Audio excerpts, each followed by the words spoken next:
Hey, Composer Gloves here. This is the first episode of Sounds Like. What Sounds Like is it's not specific to a VST, but today I'll be using Massive. What it is it's going to cover general sound ideas in when you're making a sound. Like, oh, I want to make this kind of a sound. It could be really specific, like I'm going to make this sound from this song, or it could be really broad, like I'm going to go over a general concept. So today we're going to go over a bell sound, and it's going to sound like this when we're done. Or close to that. And I also have a second sound here, using the same general principles as the bell sound. And when you're writing a song, these will also be more about the creative process. Like, going over the ideas is nice, but when you run into it while you're working, like what would you do to overcome that thing? Because right now we have a string track that I just laid down.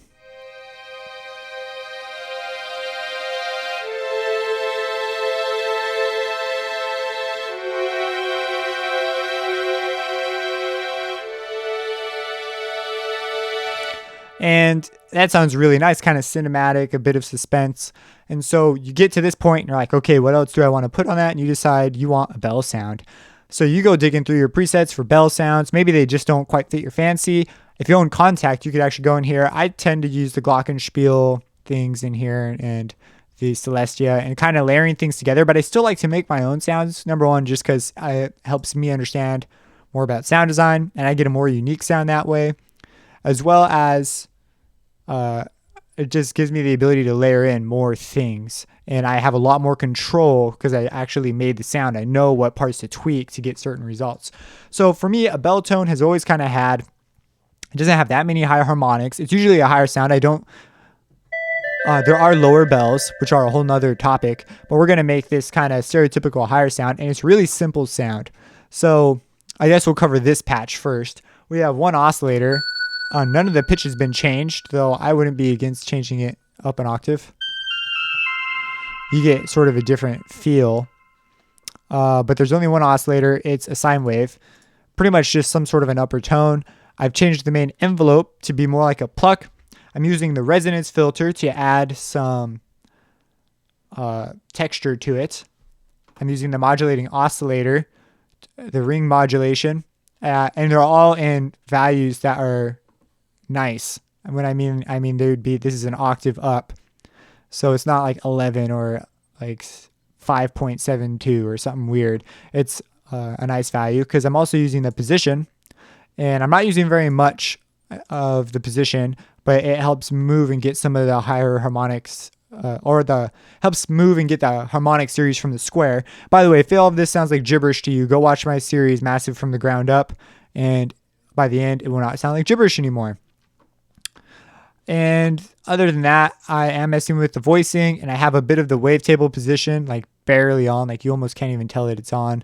And that's again moving through some of the square in this wavetable. And I do have some noise going on, just a very, very little bit. It adds a sense of depth to it. The attack time on your envelope is really important because if you have it too short, you get that feedback loop that these effects use comes in too soon. It sounds like pebbles are being dropped on your sound, so you pull it out a little bit, your attack.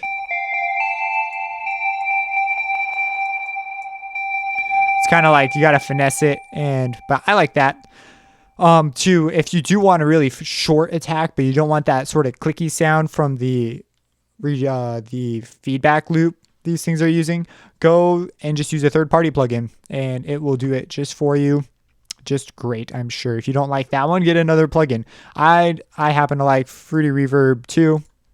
I actually like Fruity Reverb 1 for other things as well.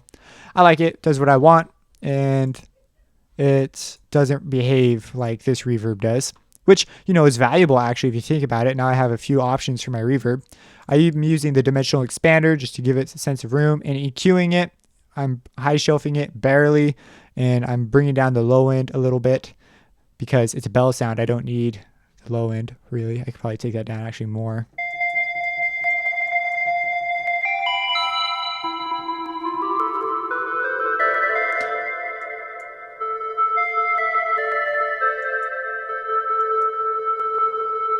Every now and then I still get those clicks and pops, but I don't mind too much. I think some of it's also a byproduct of how I'm hitting the notes.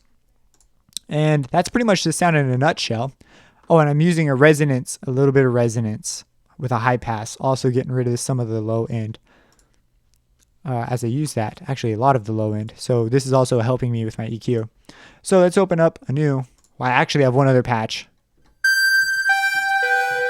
where I use a lot more of the square and sine, and I even use some other waveforms and get in there, and I just kind of experimented. So let's add a new massive. I actually like adding it from down here. Now that's an option. And we start off with this. And let's go to a sine wave.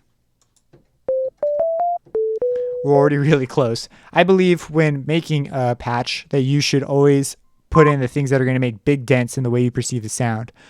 So one of those would be the reverb. And then when you hear that pingy sound, I'm like, oh man, I don't like that. So I'm going to change this. Solved. Makes it longer, so as I hit it, it will bleed through. I think we should change this to one shot and turn the level down. That way it plays through our entire envelope. And I just like a bell would, because when you have a mallet, you hit it, you can't unhit it, but you can put your hand on it and dampen it, which you could accomplish using a very light low filter. Or you can maybe even go over here to some filter. Which one of these has? One of these has dampening on it, I'm pretty sure. But I can't remember which one. Maybe it's an effect. Anyways, we're going to use a high pass, as you saw me use before, because I can use the resonance and add a little bit. You can kind of hear it come in, and that adds a little bit of that extra tone. The reason I stuck, now let's go down here to the modulating oscillator. If I were making this sound the first time, and making it the first time always takes longer, I'm going over because I already have experimented, so I have an idea of what I'm aiming for. I'm going to stick with 12 because I want it to be very harmonic, more of just a texture change than anything else. So I'm going to, in fact, I'm going to go less on that, but you can hear it sort of add its a little bit of higher end to it as a result of the modulation. And then the position modulation will give us a little bit of that square overtones. And you know what you could even do is you could do this so that, and turn the attack up. And so as you hold down the note, ideally it will move up, therefore go into more of the square high harmonics, but you still get that initial sine wave mostly. And I'm not going to do anything like that for the ring modulation. Let's do that for the noise though. And now I don't know if you have great speakers or not, but if you do have great speakers, you can hear that noise.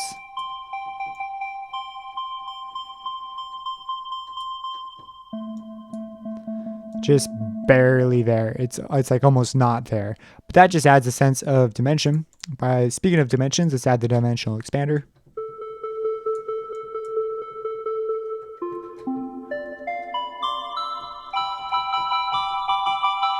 And pretty simple. Now let's mess with the voicing.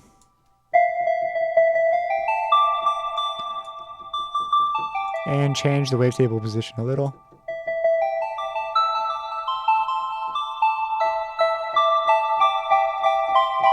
And I like that sound. That is the sound I want. Maybe a simple sound, but it is the sound I like.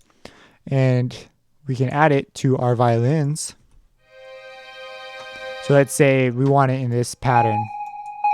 We could get crazy and start composing.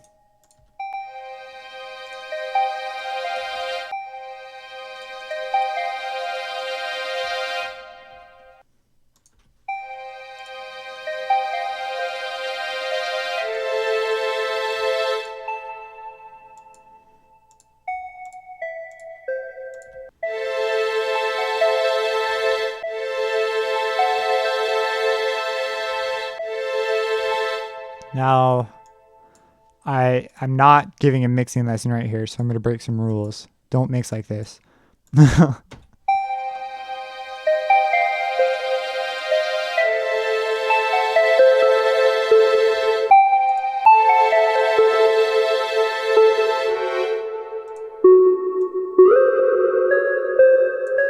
Oh, that'll be weird, a half step up.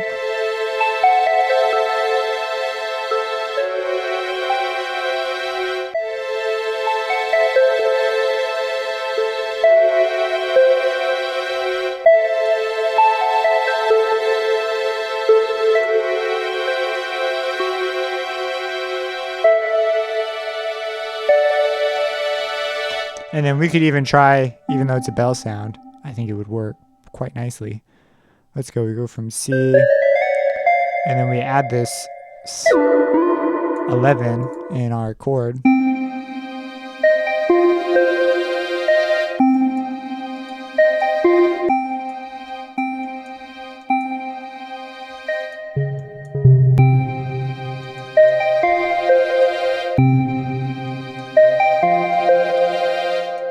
Really soft would work quite nicely, I think. And that's an A. Let's make it a lower A.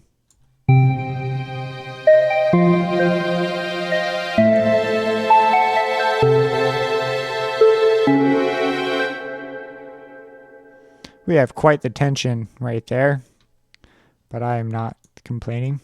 And we're going to go down to an A and then to a D.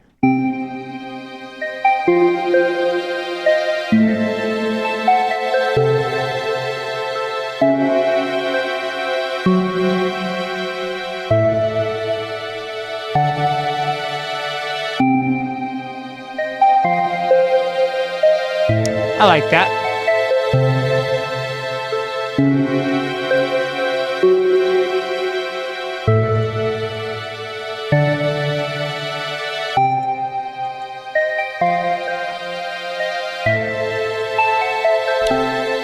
All right.